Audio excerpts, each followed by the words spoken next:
We developed a method called biofilm lithography, so you shine light onto a surface and bacteria accumulate where the light is. This method will allow us to answer key questions in biofilm research, for example, how spatial structures affect community functions.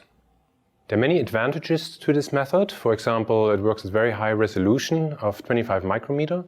It does not require surface pre-patterning and also works inside closed fluidic devices.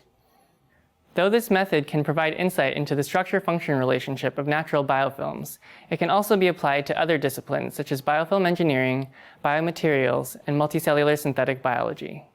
Visual demonstration of this method is critical as there are key preliminary steps to prepare the optical culture setup and bacterial sample prior to biofilm patterning.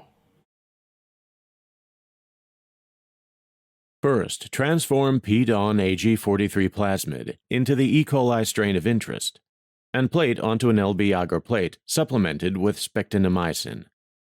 Inoculate a single colony into LB broth with spectinomycin in a culture tube, and grow it to exponential phase in a shaking incubator at 250 rpm and 37 degrees Celsius.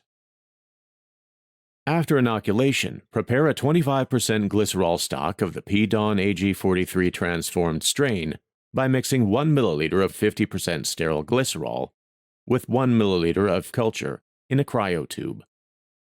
Store the stock in a -80 degrees Celsius freezer. Next, begin preparing the optical setup by placing a portable projector at the bottom of a bacterial incubator, with the aperture pointing directly upward at the ceiling, where the biofilm culture chamber will be attached. Connect a lap